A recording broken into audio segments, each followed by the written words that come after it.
আসসালামু আলাইকুম। ফারহা মমস কিচেনে সবাইকে স্বাগতম।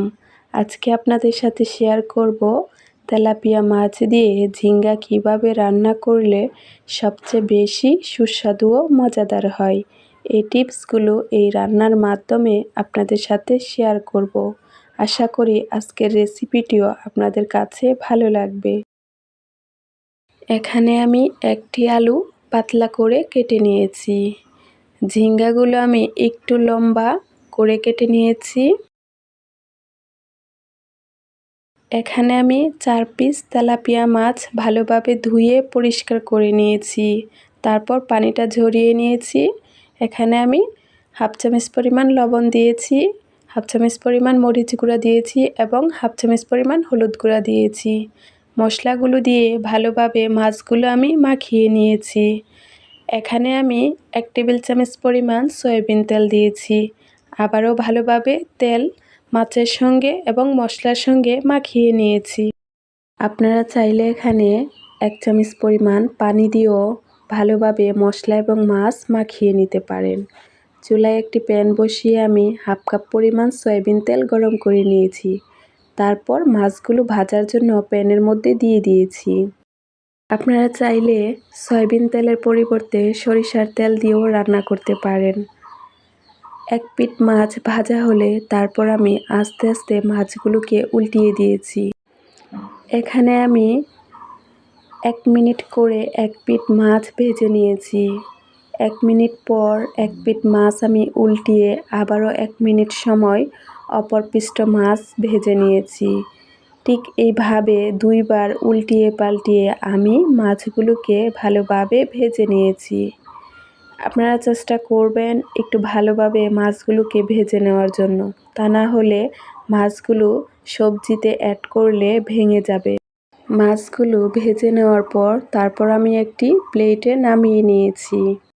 আপনারা চাইলে কাঁচা মাছ দিয়েও ঝিঙ্গে রান্না করতে পারেন, কিন্তু ভেজে তারপর সবজি দিয়ে মাছ রান্না করলে এই সবজি খেতে এবং এই তরকারিটা খেতে অনেক বেশি সুস্বাদু হয়। মাছ ভাজার অবশিষ্ট তেলের মধ্যে আমি কেটে রাখা ঝিঙ্গে এবং আলু দিয়ে দিলাম। একটু নেড়েচেড়ে আমি ভেজে নিব। আমি এখানে 2 মিনিটের মতো সময় ভেজে নিয়েছি। আপনারা চাইলে এখানে 1 চামচ পরিমাণ হলুদ অ্যাড করেও সবজিটা ভেজে নিতে পারেন।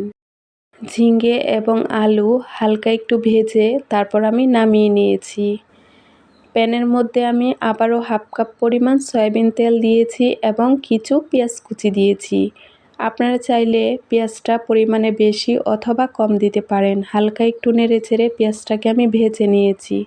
তারপর এখানে আমি স্বাদ মতো লবণ দিয়েছি, হাফ চামচ পরিমাণ মরিচ গুঁড়া দিয়েছি, হাফ চামচ পরিমাণ হলুদ গুঁড়া দিয়েছি, হাফ চামচ পরিমাণ ধনিয়া গুঁড়া দিয়েছি।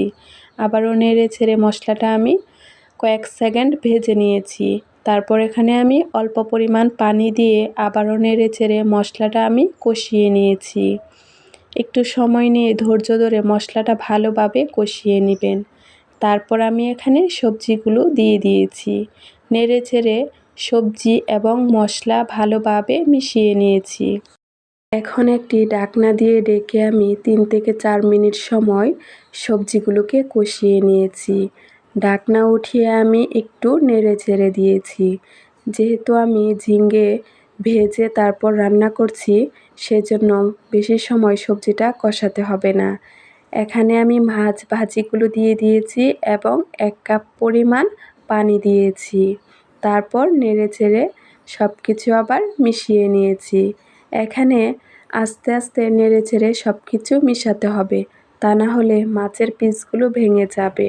এখানে আমি কয়েক পিস কাঁচামরিচ কেটে দিয়েছি।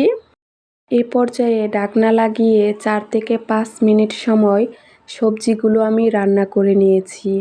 তারপর এখানে কিছু ধনিয়া পাতা কুচি দিয়েছি। আবারও আস্তে আস্তে সব কিছু উল্টিয়ে পাল্টিয়ে দিয়েছি। আপনারা চেষ্টা করবেন একদম আস্তে আস্তে সব কিছু উল্টিয়ে দেওয়ার জন্য, তা না হলে মাছগুলো ভেঙে যাবে। ঝিঙ্গা সবজি রান্না করার ক্ষেত্রে পরিমাণে পানি কম অ্যাড করতে হয়, তা না হলে ঝিঙ্গে থেকে পানি উঠে এবং পরিমাণে যদি পানি বেশি দেন তাহলে পাতলা ঝোল হয়ে যাবে, খেতে ততটা ভালো লাগবে না। আমাদের আজকের রেসিপি যদি আপনাদের কাছে ভালো লাগে, প্লিজ আমাদের চ্যানেলটি সাবস্ক্রাইব করবেন, ভিডিওতে লাইক দিবেন, কমেন্টস করবেন এবং ভিডিওটি শেয়ার করবেন। সবাই ভালো থাকবেন, সুস্থ থাকবেন।